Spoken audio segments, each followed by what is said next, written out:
You're listening to On Israel in Al Monitor. I'm Ben Caspit from Tel Aviv. Even those of us following the roller coaster of the talks with Iran are having trouble keeping up with the dizzying developments. Once again, none of us have any idea whether world powers will sign a deal with Iran on its nuclear program in the coming days, the coming weeks, the coming months, or never. Meanwhile, in Israel, the negotiations with Iran are fueling the infighting between former Prime Minister Benjamin Netanyahu and his successors at the helm of government, Prime Minister Yair Lapid, his predecessor Naftali Bennett, and Defense Minister Benny Gantz. The Iranian nuclear threat was one of Netanyahu's most important political growth engines in his 12 consecutive years in power. He boasted of his long-standing struggle against this threat, took credit for the intrusive sanctions imposed on Iran, and boasted of his skill in persuading President Trump to withdraw from the agreement 4 years ago. In his videos and tweets this past week, Netanyahu accused Gantz and Lapid of falling asleep on their watch, failing to fight against the emerging agreement as he himself did when he was in power, and generally blaming them for Iran's development into a nuclear threshold state. Netanyahu, as usual, shapes reality and sculpts the truth for his own purposes. His claims have little to do with reality. He forgets to mention that despite his own bitter and sometimes underhanded struggle against the agreement and against President Barack Obama personally, it was signed in 2015. Nor does he mention the fact that in retrospect, Trump's withdrawal from the deal has proven to be a strategic disaster. This is what most Israeli security chiefs believe. This is what Netanyahu was warned against in real time by top intelligence officials. But he ignored their warnings and rushed ahead toward an abyss. We'll be talking with today's On Israel guest about this volatile issue and its implications for Israeli politics and policies. Amir Tibon is deputy editor for Haaretz newspaper's English edition and host of the Haaretz Weekly podcast. From 2016 to 2020, he was the paper's correspondent in Washington, where he covered the Trump administration, Congress, and the U.S. Jewish community. Amir Tibon will be right here with us after this short break.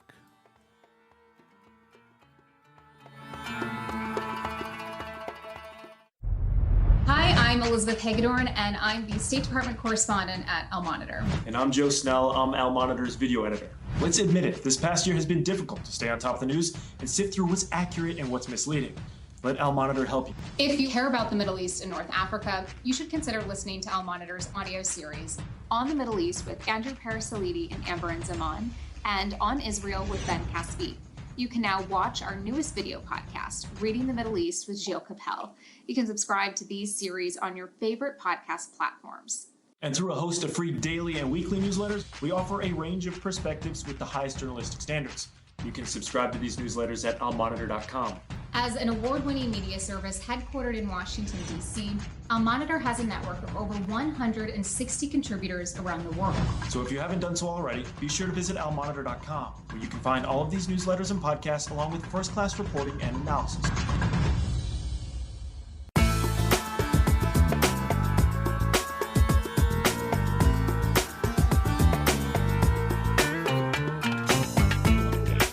Now I'm happy to congratulate and welcome to this podcast my friend and colleague Amir Tibon. Shalom Amir, how are you doing? And thank you for joining us here in On Israel in Al Monitor. Hi Ben, it's a pleasure. Thank you for inviting me. And we are talking about the Iranian nuclear effort. It's over 20 years now that Israel is fighting this effort and trying to delay, postpone, maybe even eliminate this effort. And I'll ask you first the big question, the general question, although if the head of the Mossad doesn't know the answer. I doubt you do.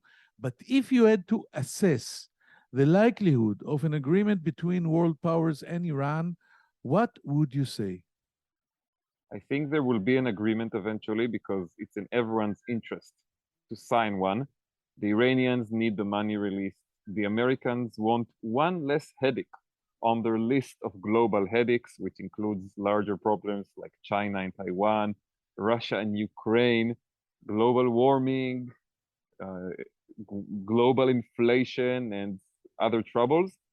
And then, of course, for the Europeans, the Chinese, the Russians, there is a clear economic interest here. So there will eventually be an agreement. But will it be signed in the coming weeks, in the coming months? That no one can tell, not even the head of Mossad. You know, Ben, we here in Israel tend to have a very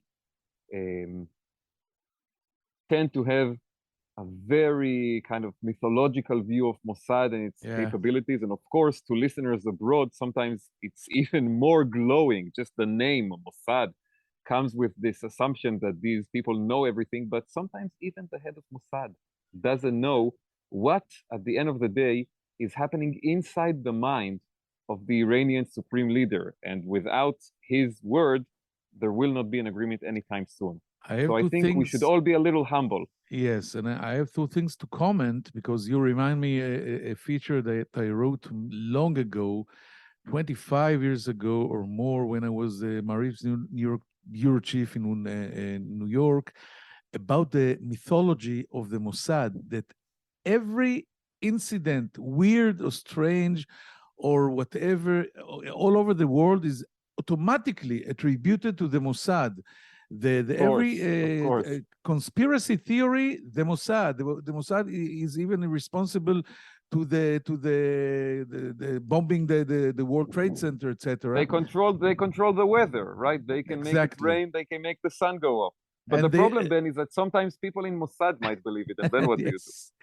And the second comment is that you say, I share your opinion. I think there will be an agreement, but when you say it's in everyone's interest, I want to remind you that peace in the Middle East is also in everyone's interest, and we're still waiting.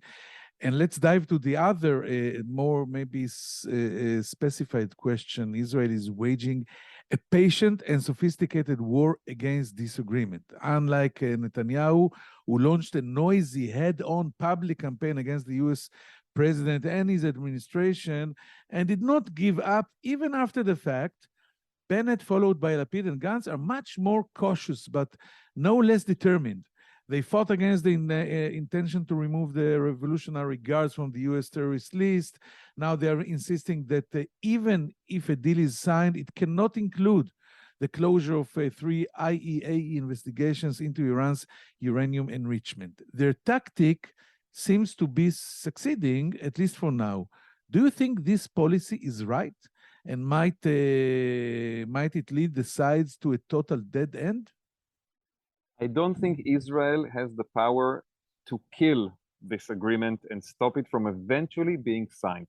Because, again, as we just discussed, the interests that are involved here of all the relevant countries, and we're talking here about world powers, countries much larger and stronger with Israel, with all due respect to our beloved country, these interests will eventually sway the decision. But it's true that instead of fighting against the very signing of the deal, which is what Netanyahu tried and failed to do in 2015, it seems, if you try at the end of the day to look beyond all of the smoke and the great proclamations, that Lapid and Bennett and Gantz have adopted a more realistic policy of trying to influence the agreement.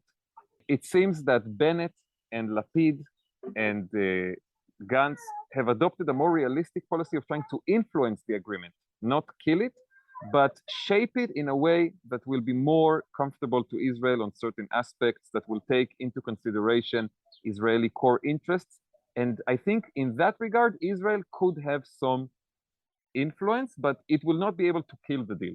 If Lapid, Gantz, Bennett, or the head of Mossad think they can destroy this deal from being, signed, I think at some point they will be disappointed, but if they think that they have a chance to influence it, they may be right. Israel's defense establishment is divided on this issue. The head of Mossad, we just mentioned it, insists Israel must do everything possible to prevent strategic disaster, as he called it, in the form of an agreement. IDF Chief of Staff Kochavi holds similar views, not exactly.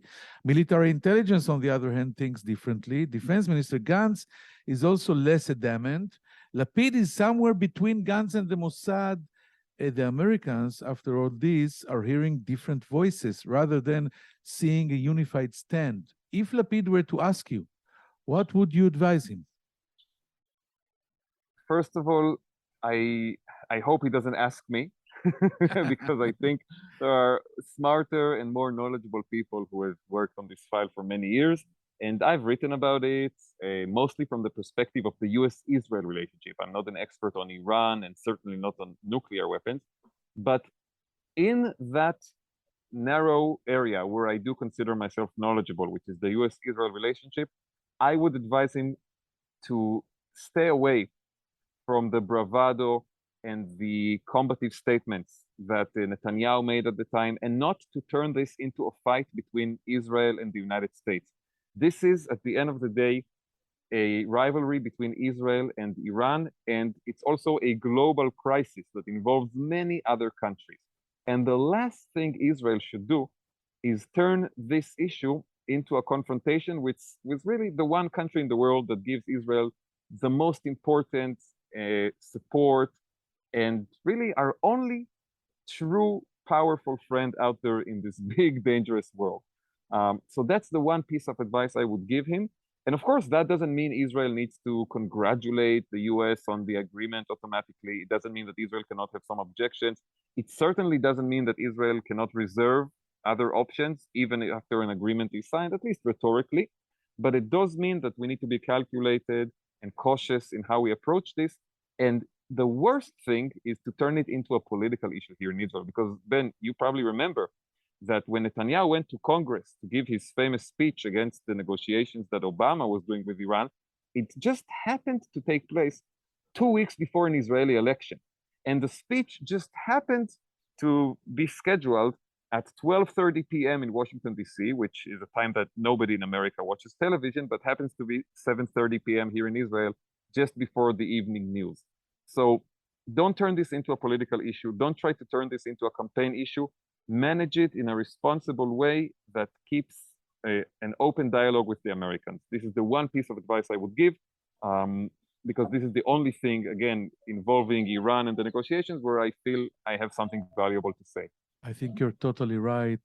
I think this speech in Congress won the election for Netanyahu, at least was a huge factor in Netanyahu trailing by 2 or 3 mandates after Buzzi Herzog before, and winning the election by 6 mandates. It was a huge win for Netanyahu, and Israelis, every Israeli, even guys like you, like me, or in the left that are hearing him in Congress with 7,000 times of standing ovations, standing ovation after standing ovation. Exactly, yes. And so he won the election, but lost the battle of the nuclear Irans, and this is Netanyahu. Yeah.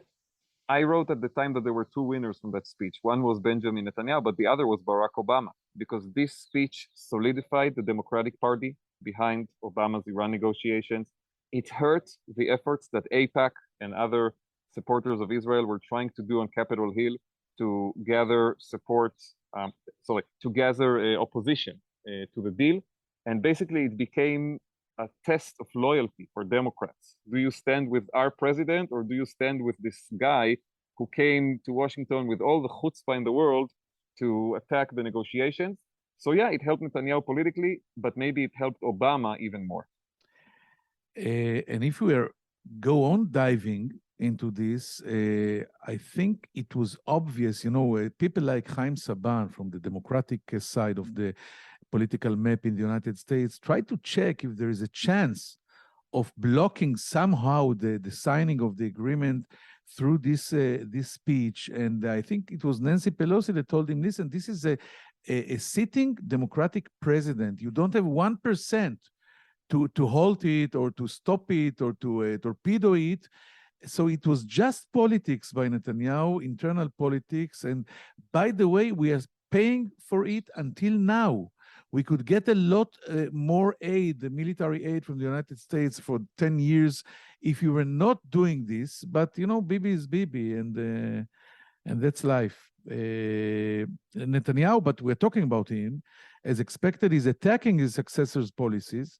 You responded this week, or it was last week, with an article that you headlined, "The Father of the Iranian Nuclear Program." You're talking about Bibi. I'd love a detailed explanation of this view.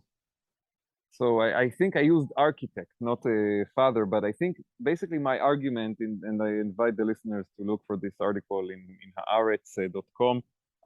I wrote that if it had not been for Netanyahu's pressure on former President Trump to withdraw from the previous nuclear deal in 2018, there would be no Iran talks today in Vienna. There would be no need to negotiate a new agreement, an agreement that, if it is signed, many experts and the heads of government here in Israel and Netanyahu himself are warning will be worse for Israel than the previous agreement. So think about it for a second, Ben. An agreement was signed in 2015. Netanyahu railed against it. Although there were prominent voices in the Israeli defense establishment and intelligence community who said, we don't like this deal, we would have concocted a different deal, but we can live with it, and it, at the end of the day, pushes Iran further away from a nuclear bomb. Then in 2018, Netanyahu pressures Trump to withdraw from that deal and to leave complete chaos behind with no plan B, with no backup. And at the time, some of the most influential people in Israel, people in the highest ranks of the military and the intelligence community, and also in Washington, the Secretary of Defense, Secretary of State, were warning against this move. And they said this will create a dangerous situation where there are no limitations on Iran. And Iran responded by enriching more and more uranium. And then there will be a new agreement signed under worse terms than the original one. And here we are in 2022. This is what we're seeing in front of our eyes. So that's why I wrote that if an agreement will be signed in Vienna, many people in the international community will look at Benjamin Netanyahu as one of its key architects. Without his pressure on Trump, and it's important to remember, no other key US ally supported that move by Trump, not Germany, not France, not the UK, not Japan, not Canada, even in the Arab world, people were warning him against this. It was Trump and Bibi against the rest of the world, and now we are paying. Now both of them are out of power, and we are paying. And by the way, Iran, if we're talking about the uranium enrichment, is already there. They are weeks from what we call SQ1, sufficient quantity for one atomic bomb, and this is all because that this move by President Trump that left the agreement, and then the Iranians were able to start enriching uranium because no one could say anything to them if they don't get the goods. Why should they pay the price? But I want to make it harder for you because Netanyahu. Let's dwell for a moment on Netanyahu's plan. He was counting on one of three scenarios. Either the Iranian regime would collapse under the maximum pressure, or it would surrender and agree to a better agreement, better and stronger, or Trump would attack Iran. None of these assessments panned out, but one can't help but admire Netanyahu's skill in convincing Trump to pull out of the deal and in bringing Iran to the verge of collapse. How do you see all this? Netanyahu is a talented and skilled and smart person, but Ben, sometimes you can use a great talent in a bad way. Someone can be an amazing driver, but if they use it to go 250 kilometers per hour and make an accident, then what is there to admire? And I think in this case, Netanyahu indeed used all of his media and the political reading of the Republican Party and the connections he built over the years in the Republican camp to push Trump toward the decision that his own intelligence and military experts warned him was a bad one for Israel. So this is what we're looking at. Someone who indeed has perhaps amazing capabilities, but they are used for a decision that really did not put Israel in a better situation at all. And the reality that you described with Iran being so close to the capability of producing a bomb is exactly why you have this split right now within the Israeli leadership that you described earlier in our conversation, where some people, like the head of Mossad, think the emerging agreement is the worst thing in the world, but others, like the head of military intelligence, say actually the worst situation for us is what is happening today.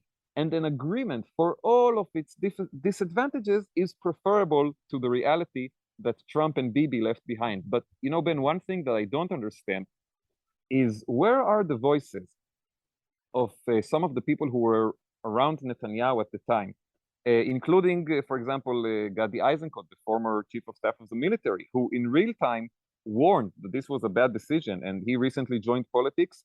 And ever since he joined politics, we've not heard a word from him. His voice could make a difference on this issue. And for some reason, he's not been speaking up yet. First of all, I can answer you. He will speak this Saturday in the whole 3 or 4 channels in Israel. I will get even the possibility to interview him with my colleague Amit Segal. But secondly, he gave me, I think 8 or 9 months ago, a very, very detailed interview in Ma'ariv, and he said there specifically, it was a huge mistake. Yeah. He did not consult. He said about Benjamin Netanyahu, he did not consult us. He asked no one before he went to this move. And when he was warned by us, by the way, by a senior officer in military intelligence named Dror Shalom, the head of research of military intelligence, now is in the defense ministry with Gantz, actually was with Gantz in all the talks in Washington last week. And they all told him, listen, Mr. Prime Minister, you don't have a backup plan. You don't have plan B. What will you do if Trump will not be there, if nothing happens? And I guess, like you just said, that General Eisenkot and many others will open their mouth and speak.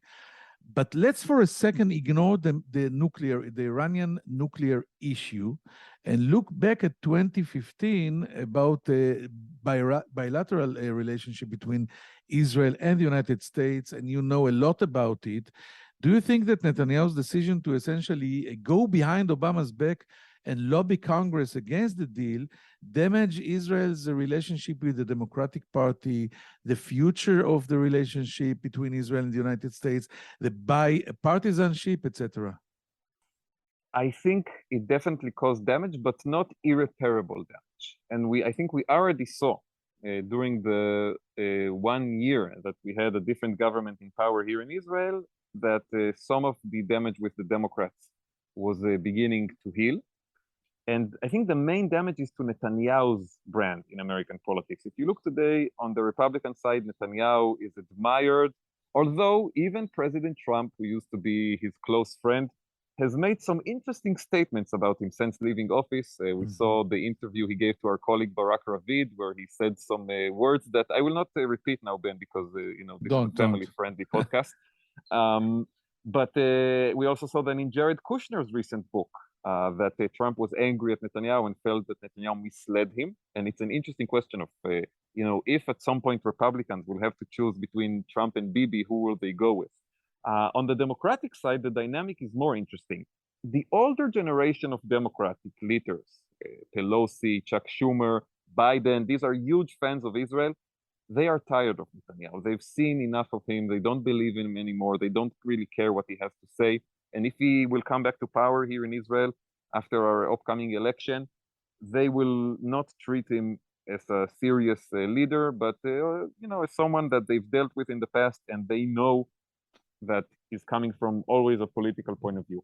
With the younger generation of Democrats, the emerging leaders, it's even worse, because for them, the defining political memory of Netanyahu is that speech in Congress in 2015, and even before that, the claims that he was trying to involve Israel in the 2012 election to defeat Obama and put Mitt Romney in power.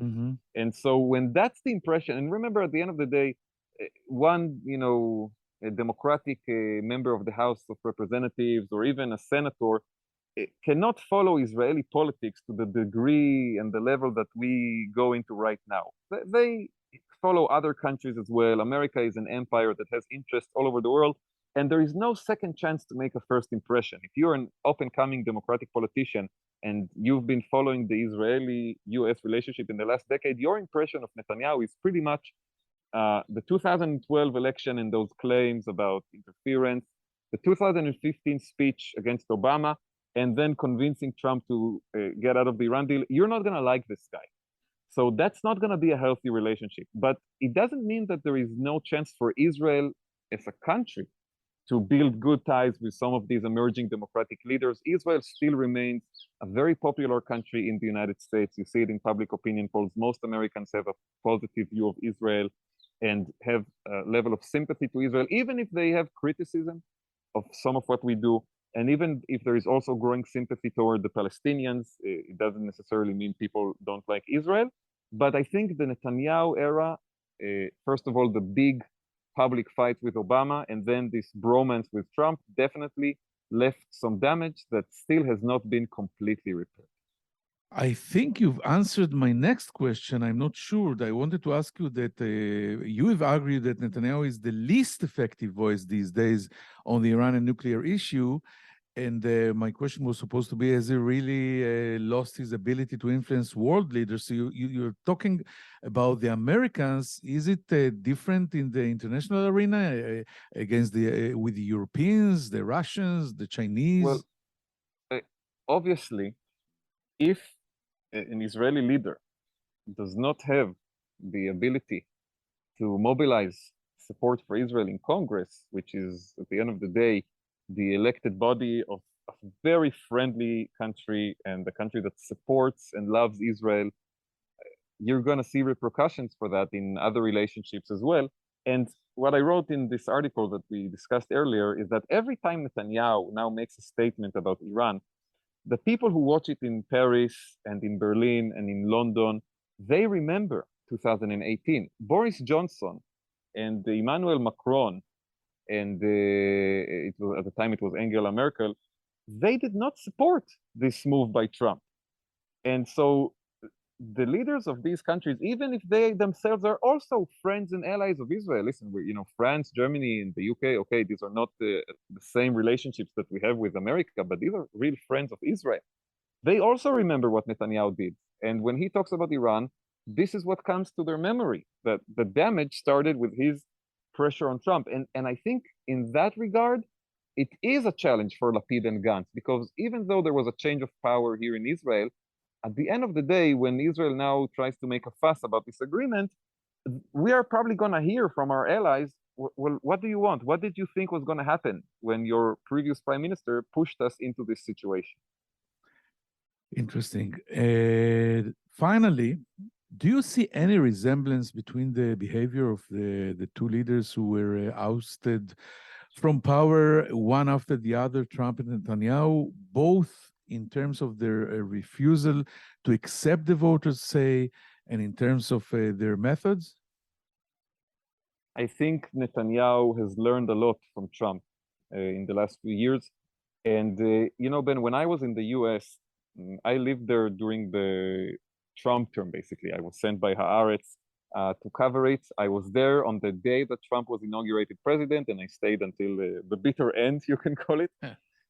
I had a lot of conversations with people in the American Jewish community. I traveled all over the US to meet people in Jewish communities and visit synagogues. And I heard from a lot of people a painful reflection on Netanyahu, because these were people that even if they, perhaps wouldn't have voted for Netanyahu if they had Israeli citizenship, because they tend to be more liberal in their worldview, they admired him. They remembered a Netanyahu that rose to power in Israel as a young, moderate, conservative, someone who was influenced by Ronald Reagan and spoke of American values and the importance of liberal democracy. And they saw him transform in the Trump years and we know here in Israel that the transformation started before, but I think in America, a lot of people started to notice it only after Trump rose to power. They saw him transform into an extremist, someone who attacks the legal system and threatens the founding values of the state of Israel. And they didn't understand what happened, what caused this change. And a lot of them, I think, looked at it through the Trump prism. They saw it as a process in which the Bibi that they grew up with, you can say, or at least matured with politically, is suddenly becoming like the president that the overwhelming majority of American Jews did not vote for and prayed every day would lose power. And I think that is a process that you cannot turn back. This is a change that happened. And to me, as an Israeli, it also helped understand some of the processes that we are dealing with here in Israel. So I think there is a lot to the comparison, even though in terms of personality and biography, of course, the differences between these two men are huge. Netanyahu you wrote about him, you wrote, a fascinating biography about him. We know he's an intellectual, he grew up in an intellectual family. Unlike Trump, who did not serve in the military, he was an officer in a special forces unit. So and he's been a career politician. Trump got into politics at a late stage of his life. So the differences are clear, but the resemblance is the more disturbing feature, and one that people here in Israel and in America are noticing all the time, because again, it's just a very, very clear similarity between two leaders who are threatening the rule of law and the foundations of democracy within their own country. Amir Tibon, it's my turn now to say it was fascinating. Very, very interesting. Thank you very much for joining us here on Israel. Toda Rabba. We'll now take a short break and be back right after this. Stay for us. Toda, Amir.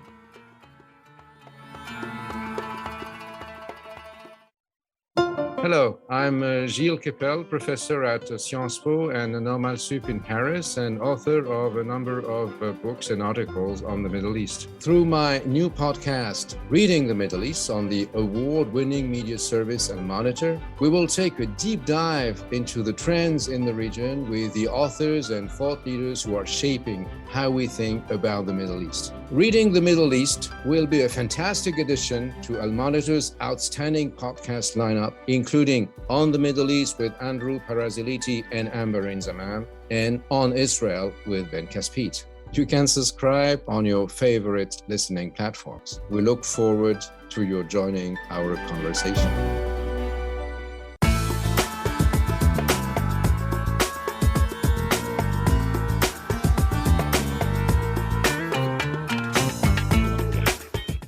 Thank you for staying with us. Amir Tibon could not say, of course, if and when the nuclear agreement will be signed between the powers and Iran, but he said that it will be obviously finally be signed. No one can tell if it will happen in the few weeks or days or months or years. But when the interest is common in the United States and Iran and the Russians and the Chinese and the Europeans, all the parties wants it to happen, it will happen. For the Americans, he said, it is one less headache, and the president needs to focus on China, to focus on Russia and the Ukraine. He does not need this headache right now. So there is a good chance this agreement will be finally signed. We were speaking about the Israeli maneuvers and the policy, and Amir said that with all due respect, Israel does not have the ability to kill the interests or the purpose or the very common effort that is done by the Americans, by the Iranians, by all the parties. But the Israeli current policy is a lot better and more accurate than what Netanyahu did, because instead of fighting in the very signing of the agreement, it seems that Lapid, Bennett, and Gantz are doing something else. They're going for the details. They're trying to be realistic. They're trying to influence the agreement, to shape the agreement, not to block or stop it or kill it. And this is a lot more wise policy by the current Israeli government. And of course, most important is that Prime Minister Lapid and also Bennett, and of course, more than both of them, Gantz, are staying away from the bravado and the combative statements by Netanyahu that made from this effort even a jihad against the American administration. Amir Tibon said that the last thing Israel needs is to turn this issue into a frontal confrontation between Israel and the American administration. The United States of America is the most important strategic asset of Israel, and with or without this agreement, we have to keep it and nurture it and not kill it. Tibon emphasized that Benjamin Netanyahu is the architect of the Iranian atomic bomb. This, of course, is because his effort, and right now he's actually admitting it, that he was the guy that persuaded President Trump to stay or to get out of the agreement in 2018, something that in retrospect became a strategic disaster for Israel, because right now Iran is closest more than ever to be a nuclear threshold state. And Amir was wondering, where are the guys that were in real time near Netanyahu in 2018, people like the chief of staff then, General Gadi Eisenkot, that just joined Benny Gantz party. Why don't they say loud and clear what happened in 2018? And I answered Amir that Eisenkot is going to speak. It will happen this Saturday in all the Israeli main TV channels. And we will be there just to listen and maybe to report for you as well. I hope you found this conversation interesting, and I hope to find you here next week in the same place and the same time in On Israel in Al Monitor. I'm Ben Caspit from Tel Aviv. Take care and bye-bye.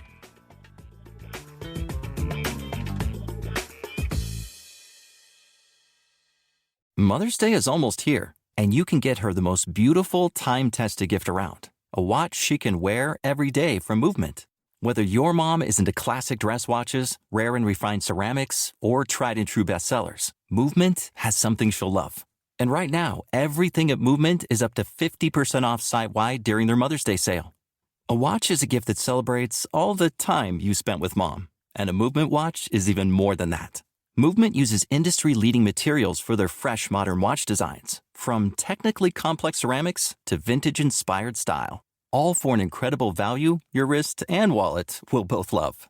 And with one-size-fits-all convenience and fast free shipping and returns, it's a stress-free shopping experience. Save big on the best Mother's Day gift ever with Movement.